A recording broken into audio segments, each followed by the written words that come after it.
Oke teman-teman, hari ini kita datang ke Polres Bogor. Bogor ya. Kita ketemu sama Pak Genta, mau klarifikasi tentang beberapa orang yang diungkapkan oleh tersangka. Jadi kita akan klarifikasi orang yang disebutkan sama tersangka. Kebetulan ada di videonya Irfan Hakim ya, waktu itu ya, ketika diwawancara ya. Ya teman-teman, kita perkenalkan dulu. Ini dengan Dr. David, Ya. Pak Genta, Ya, sama penyidik. Pak Kis. Pakis, ini Asuk. Pak Asuk. Ya, yang lanjut. Jadi waktu itu kita sempat dapat info dari Asuk untuk melihat videonya Irfan Hakim ya, Asuk, ya, waktu itu ya. Ada juga komen bahwa ada beberapa netizen bilang tolong ditangkap Pak Sentot. Ya, karena tersebut ketika di video Irfan Hakim itu si tersangka ini menyebutkan nama Pak Sentot. Ya seperti itu ya. Setelah kita dengar memang iya benar tersebut, dan memang ada nama lain selain Pak Sentot, itu Pak Kis. Kebetulan hari ini kita hadirkan ya, karena memang udah netizen ya tahu sendiri Pak Genta ya, kemana-mana beritanya nih. Nah kebetulan yang disebut ini merasa nggak terlibat ya, tapi makanya dia dengan etiket baik datang ke Polres, dan beliau juga siap untuk diperiksa lebih lanjut karena dengar dari keluarga tersangka gitu kan dibilangnya terlibat gitu ya. Di Irfan Hakim juga gimana Suk? Ada omongan ya? Bisa saya klarifikasi. Pak Sentot sama Kismoro ini teman baik saya. Dan saya tahu persis keluarganya semua, anak, istri, kegiatannya, usahanya. Itu satu hal nggak mungkin dia jadi tukang tadah. Dia mau minta ikan aja siap kasih, dia nggak bisa piara, dia nggak mau. Dan saya perjelas, ini dua orang, Sentot dan Kis, ini yang nganter anak saya ke rumah tersangka. Sampai suruh tunjukin tanah nggak mau. Pak Sentot dan ini Kismoro marah-marah, tunjukin di mana aja. Dan ternyata kan itu tanah semua apa itu palsu, karena dia tidak mau tunjukin, dia tahu itu tanah orang. Ini dua orang yang ngotot suruh tunjukin, akhirnya disebut-sebut mungkin dendam sama ini orang dua-dua. Jadi itu klarifikasi saya. Nah dilanjut Ya. Rafid. Ya jadi Pak Kismoro coba, ini kan memang tersebut nih kebetulan namanya Pak Sentot, udah gitu nyambung ya, karena kebetulan memang Anda berdua dekat ya. Iya. Nah ini gimana gitu? Oh. Ya sebelumnya Pak Sentot hari ini tidak bisa hadir karena memang ada kerjaan di BSD. Tapi dengan terkait hal ini beliau bersedia kapanpun untuk Panggil diperiksa ya. Jadi konfirmasi sama Pak Genta, nanti atur waktu untuk diperiksa lebih lanjut ya. Betul. Dan untuk hal karena ini mungkin ada informasi yang mungkin aja sudah disampaikan ke penyidik oleh tersangka berkaitan, karena kan kalau Pak Kis kan kita dengarnya dari videonya Irfan Hakim kan, atau bukan Pak Sentot. Oh dari Pak Sentot kan tersebut di video Irfan Hakim. Kalau Pak Kis sendiri dengarnya dari istrinya. Oh, istrinya. Jadi memang udah ada omongan gitu ya. Omongan betul. Ke arah Pak Kis memang tuduhannya ya. Tuduhannya betul. Ada tuduhan isu apa kok katanya? Mancing ikan di kolamnya kok Pasuk Empang ini. Sedangkan dia mancing, ada saya tuh tidak semua kolam arawananya yang saya bilang. Saya ada 10 di pinggir yang kosong. Dan situ ada ikan gabus. Dia minta izin sama saya untuk mancing, sedangkan saya pun ada di situ. Jadi saya bingung kenapa disebut-sebut, sedangkan dia kan mancing gabus. Iya. Ini merasa dendam sampai terjadi begini. Jadi ini dua dicemarkan nama baiknya. Memang kebetulan tetangga Asuk Pak Genta. Siap. Jadi Di memang rumah saya di belakang rumah. Kalau dari kami sendiri penyidik, aku mewakili Pak Kasat di sini. Kemarin berdasarkan hasil pemeriksaan tindak pidana pencurian dan penggelapan ikan ini, dari hasil pemeriksaan dan hasil konferensi press release kemarin, mungkin Pak Kis dengar namanya nggak langsung dari kami ya, nggak langsung dari polisi, tapi dengar dari kerabat tersangka. Dan kalau memang benar adanya, saya tidak mengiyakan karena kemarin kita juga press release menyebutkan nama-nama itu secara inisial, jadi kita tidak menyebutkan langsung nama Pakis. Cuma kalau Pakis merasa tidak tenang, terus merasa dituduh dalam perkara ini, kita dari kepolisian hanya bisa bertindak profesional dengan mungkin memanggil orang-orang yang namanya disebutkan di tindak pidana ini. Nanti kalau memang ada nama Pakis di situ dari hasil pemeriksaan kami yang tidak bisa kami utarakan sekarang, baik, itu pasti akan kami panggil. siap. Karena itu merupakan tindak profesional kami, profesionalisme kami. Tapi mungkin dari hasil pemeriksaan itu mungkin Bapak kalau memang seandainya benar disebutkan di pemeriksaan sebelumnya nama Bapak dan kami panggil untuk klarifikasi, mungkin Bapak bisa menyampaikan klarifikasi yang Bapak sampaikan sekarang gitu. Kalau memang benar adanya Bapak tidak terlibat dalam tindak pidana ini. Baik, Pak. Nah, nanti kan mungkin Ko Empang nanti kita lengkapi pemeriksaannya selaku pelapor di sini bahwa mungkin Ko Empang selama ini mengetahui setiap kali Pak Kis datang ke empangnya beliau dan selama ini dalam pengawasan nggak pernah terjadi apa-apa. Pasti ya. Dan mungkin hubungan kerabatan itu bisa menjadi dasar bahwa sebenarnya kita nggak perlu nyuri kok, Pak Kis cukup meminta aja ke Empang, sebenarnya juga dikasih kan, nggak perlu sebenarnya mencuri. Jadi mungkin itu bisa dituangkan di BAP kalau seandainya Pak Kis memang harus kami panggil untuk diperiksa. Gitu. Sebentar saya berjelas Pak Genta. Mungkin datang ke kolam saya itu tidak pernah sendiri, itu selalu rumah saya. Kita ke kolam, saya lagi mau mancing, dia nggak pernah datang sendiri. Jadi ini saya juga menyesalkan ke tersangka. Kok orang lain yang tidak tahu menau itu namanya dicemarkan. Apa boleh saya sebutin tersangka punya apa yang sudah saya tolong dia? Klarifikasi sekalian. Saya klarifikasi sekalian. Masalah gaji. Jadi saya buka, semua saya buka. Ini tersangka, saya tolong, mertuanya sakit, katanya masuk rumah sakit 2 kali, 8 juta sama 5 juta, saya kasih duit. Istrinya kena kanker, saya kasih duit. Dia mau beli rumah, saya pinjemin duit 26 juta. Sedangkan gaji dia di atas 3 juta, dapat beras satu karung. Dia bilang tidak dicukupi kesejahteraan dia, itu bohong sama sekali. Dan dengar kabar nih 2 hari yang lalu tetangga dia ngomong bahwa saya nih orang yang goblok, tolol, bisa dibohongin. Jadi selama ini dari tahun 2017 sejak dia itu jual tanah sama saya, semua tuh bohong nipu. Jadi ini semua sudah direncanakan sama dia. Saya dengar 2 hari yang lalu juga jadi hati, kok begini? Niat baik saya nulung, saya dianggap bodoh, bisa dibohongin. Nah itu aja klarifikasi saya sama netizen. Jangan sampai salah paham bahwa saya tidak mencukupi kesejahteraan dia. Kan Pak kita tahu motor dia lebih dari 4, R25 ya ada ya, R15, Ninja RR, Bebek 70, Scoopy. Itu berdasarkan laporan dari tetangganya terhadap saya.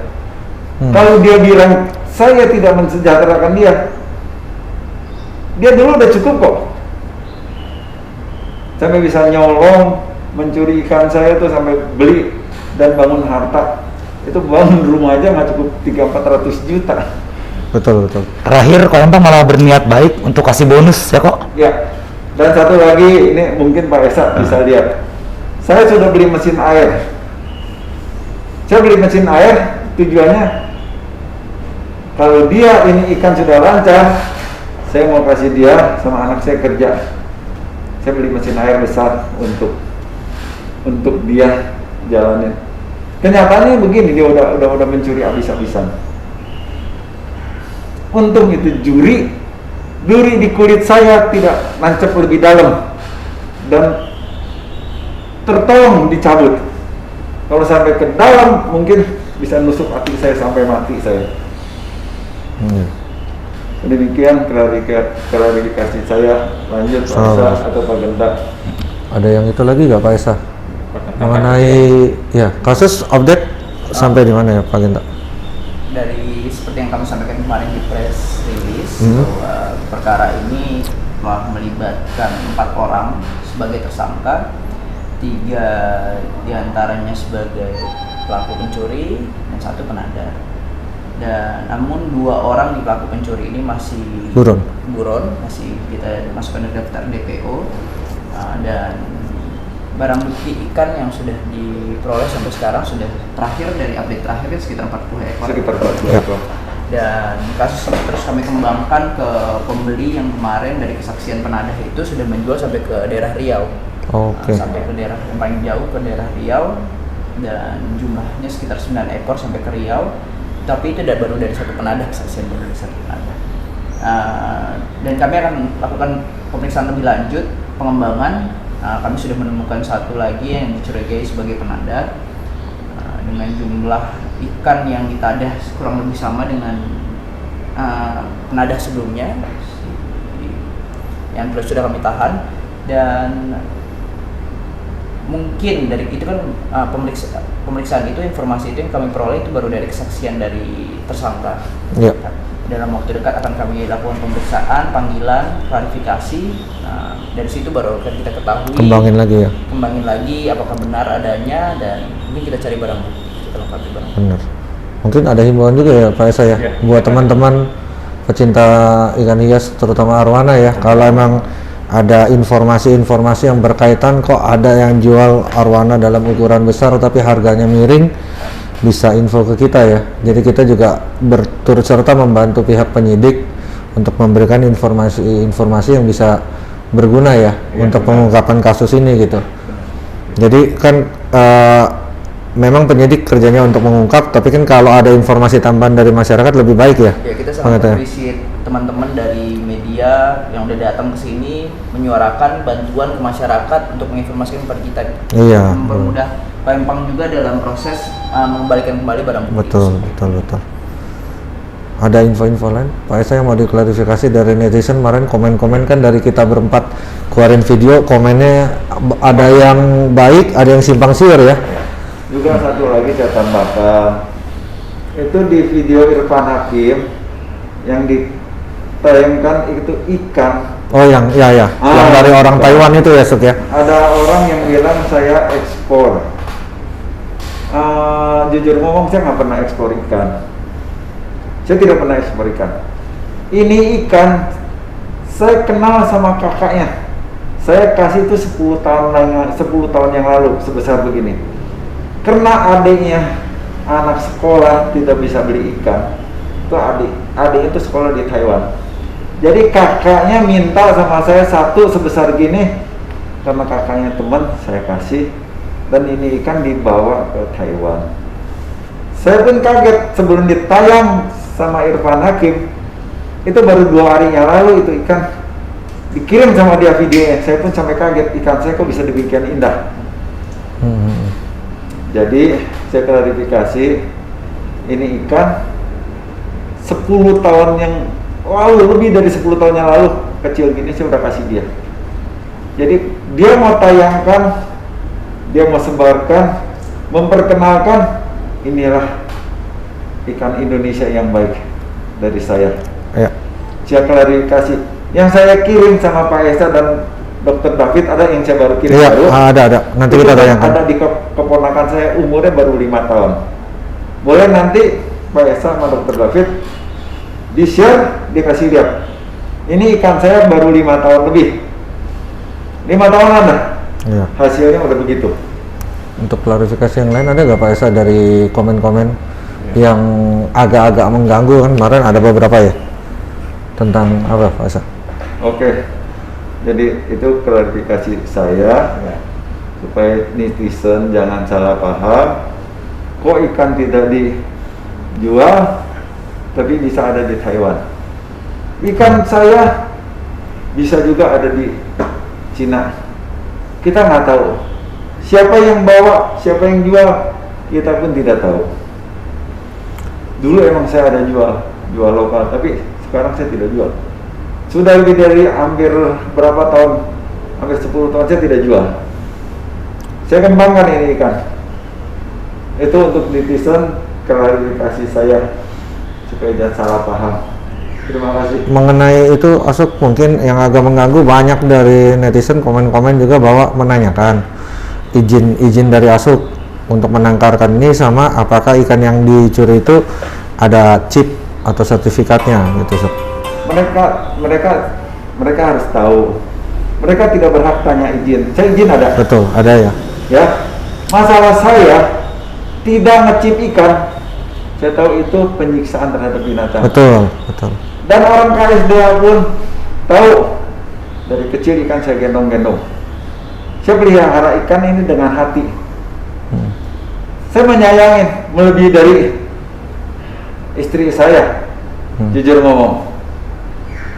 Dan memang Ikan dicip itu penyiksaan karena dia ada radiasi. iya harus dibius segala Bius, macam. itu saya tidak suka. Dan apalagi logikanya nggak masuk gitu ya, Sok, ya, satu kolam ada 10 pasang gitu ya, apa mungkin ada yang gendong anak atau enggak, kita harus bius satu kolam untuk masukin, cuma sekedar masukin chip gitu kan, tapi mengganggu kelestariannya ya. Itu bukan penyayang, itu penjual. Iya, sedangkan Jadi Asuk orang yang takut dicuri apa dikasih chip, jujur ngomong, Dr. David sama Pak Esa mau datang, saya bisa tunjukin chip saya ada 1000, saya tidak mau ikan saya dicip. Kalau pengusaha dia ngechip kirim ke luar negeri itu sebagai tanda, itu ketentuan pemerintah. Mungkin kita juga harus ikut ketentuan gitu supaya di dunia luar ikan kita tidak diaku sama negara lain. Itu peraturan. Tapi kalau untuk sementara di saya ikan tidak dicip sama sekali. Oke, ya, klarifikasinya. ada yang mau ditanya lagi? Ada nggak Pak? Yang miring-miring? Nggak. Komen kemarin kita puyeng juga ya bacanya ya. Puyeng, jadi kayak indukan ya, indukan itu tidak dipasang chip ya. Nah, untuk menentukan itu ikannya punya Asuk Empang itu seperti apa? Gitu kan. Jadi gini, chip dan izin itu cuma sebagai tanda, ya tanda bahwa ini dari perusahaan, ini dari Indonesia. Itu buat saya tidak jawab apa perlu dicip. Itu dari KSDA sama kemarin dua orang telepon. Oh ya, udah 2 orang datang ya, sebenarnya KSDA datang ya. Empang, gitu. Saya turut prihatin dengan kejadian. Saya tahu Pak Empang tuh ikan dari kecil dipelihara sampai disayang-sayang. Ini satu musibah yang dia pun tidak bisa ngomong sampai geleng-geleng kepala. Saya sampai tidak bisa berkata-kata Pak Empang, dia bilang. Ini aset negara kita dicuri. Jadi memang konfirmasi ya teman-teman bahwa memang dari pihak BKSDA udah 2 orang datang ke tempat Asuk, udah konfirmasi, malah merasa prihatin ya terhadap kejadian ini ya, Asuk ya. Jadi konfirmasi klarifikasi bahwa izin Asuk ada. Izin udah semua ya. Ada lengkap. Untuk tahun-tahun kemarin memang masih diproses ya Asuk ya. Tapi lengkap. Sekarang udah lengkap. Lengkap. Perizinan, penangkaran arwananya. Saya izin ada, izin edar pun ada. Tapi izin ekspor, saya pikir saya nggak jual. Itu izin saya tidak perpanjang, tapi saya izin komplit semua. Nah, ini dari kepolisian sendiri gimana tentang arwana yang sudah dijual? Sudah jual ke penadah sudah menjual ke orang lain ya. Nah, untuk membuktikan bahwa ikan itu punya Asuk Empang seperti apa? Ada pengakuan ini ya, dari pengakuan penadahnya kan, dia yang jual beli gitu. Jadi kan kita coba petakan kasus ini secara runtut ya Bapak sekalian. Jadi dari pengakuan tersangka, selaku pencurinya dijual kemana ke penadahnya menjual kemana ke pembelinya. Nah, dan baru akan dikenakan pidana ketika orang yang membeli atau orang yang menadah mengetahui asal usul ikan tersebut bahwa ikan tersebut ikan curian.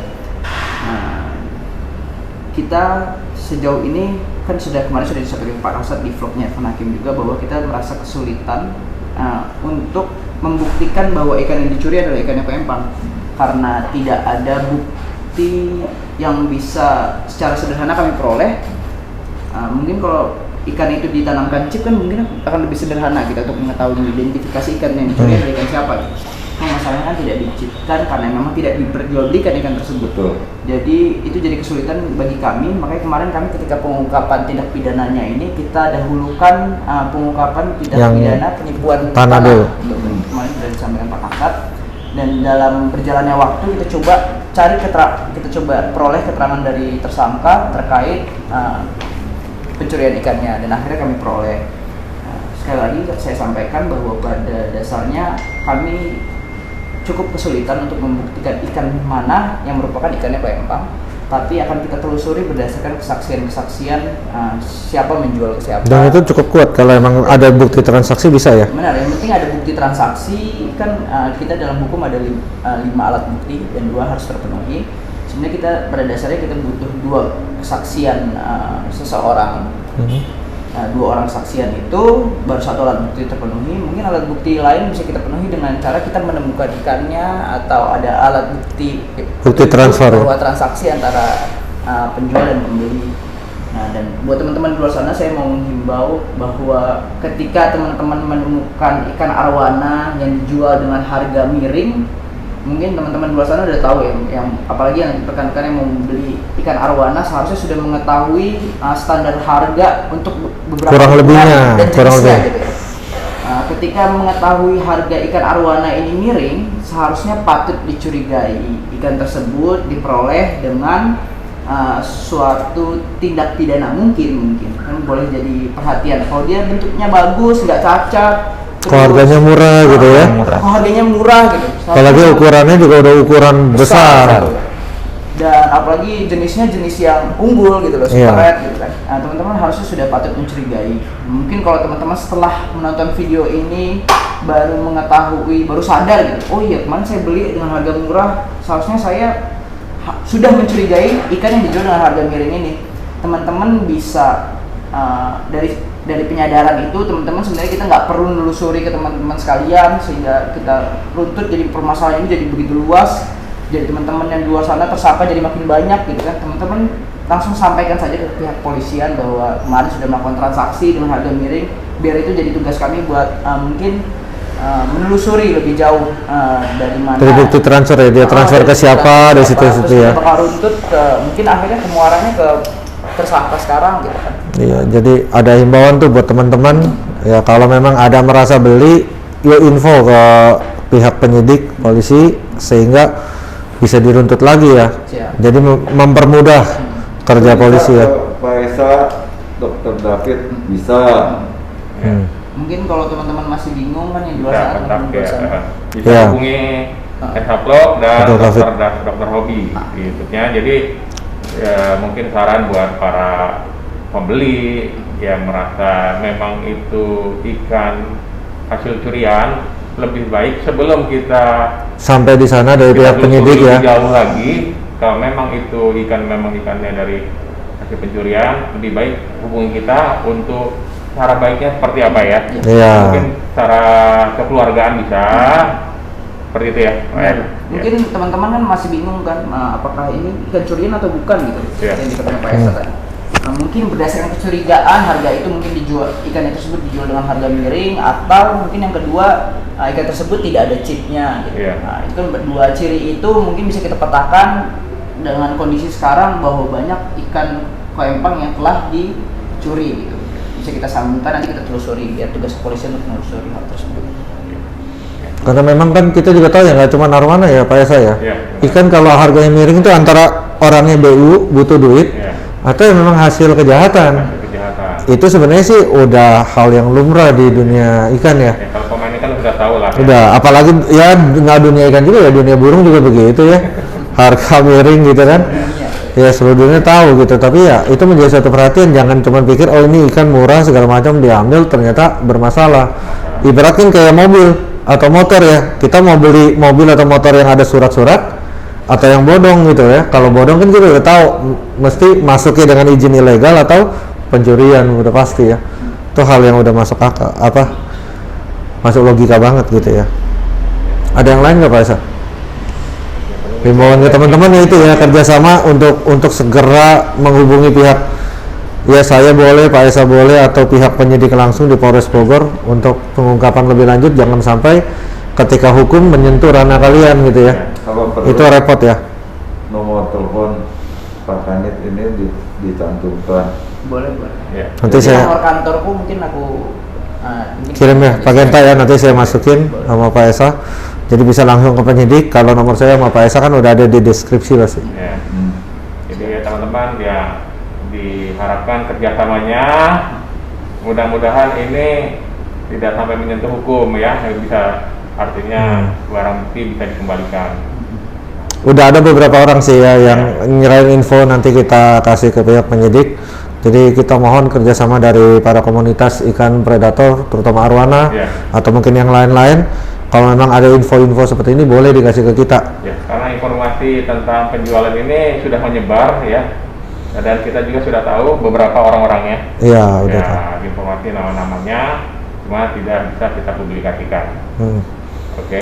Seperti itu ya Pak Esa ya. Ya. Masuk, ada yang mau ditambahin Masuk? Enggak, saya cukup. Cukup ya, Panggis juga klarifikasi cukup, nanti tinggal dari pihak penyidik kalau memang dipanggil Siap. sama Pak Sentot sedia ya. Saya merasa kaget dia kesebut Iya. namanya. Saya kalau Asuk nggak sebut Suk di video Irfan Hakim ketika wawancara tersangka sama. Waktu diwawancara kan saya nggak deket situ, saya nggak tahu. Iya, betul. Sama dia sebut nama Pak Sentot sama Mungkis.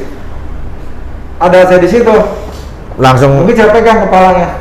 jangan Suk, itu tindak pidana lagi Suk. Sama satu lagi. Bukan saya pukul. Saya suruh tembak, suruh lihat mata saya. Sentil boleh lah sentil. Enggak, saya mukul enggak. Waktu dia 1 bulan tidak menghadiri, udah kerja, udah rasa curiga, 1 bulan dia mengundurkan diri, dia alasannya muntah darah sakit. Terus di kampung, sebelum di Ciduk, dia panggil Ustadz, alasannya sakit. Saya dituduh, ikan bos saya cina mati banyak, cina saya dituduh, cina minta keselamatan. Itu Ustadznya gitu, datang ke tempat anak buah saya dijelasin, Ustadznya pun marah, kurang ngajar, cina. Berarti ini tersangka sudah bohong. Dan saya tanya sama Pak Genta, dia bilang dia sakit, nggak bisa jalan. Dia minta antar pun katanya sakit perutnya, muntah darah. Di sini pernah muntah darah apa enggak? Enggak. Sejauh ini belum. Pasti udah kita larikan ke rumah sakit. Itu berarti nipu. Yang saya bilang, saya terlalu baik kasih fasilitas. Dia ngomong di kampung, saya orang bodoh, cina bisa ditipu. Dia memang omongannya kontradiktif. Jadi ini saya salah besar, tidak teliti. Mungkin awalnya ini emang pencuri dan penipu besar. Kerja di saya, sama juga saya tanamin juri, nusuk. Tapi alhamdulillah Sudah dicabut. Sudah terangkat. Oke, itu klarifikasi dari Oke, dari Pak Genta nggak ada tambahan ya Pak? Cukup mungkin. Ya. Ya. Gimana? Oke teman-teman ya, kita sudah selesai klarifikasi dari Pak Panggis Moro, udah gitu ada update dari penyidik Polres Bogor, Pak Genta. Udah gitu ada beberapa cerita juga dari Asuk. Kita mungkin selesai dulu ya Pak Esa ya. Nanti kita update lagi kalau memang ada yang terbaru lagi ya. Sementara setelah selesai ini kita mau serahin informasi-informasi dulu ke penyidik ya, yang itu nggak boleh dipublikasikan. Oke, terima kasih dari channel Dr. Robi dan Esa Vlog. Undur diri ya Pak Esa. Esa, salam Pak Esa. Terima kasih. Siap. Terima kasih Pak Genta. Ya, Terima kasih Esa. sama-sama.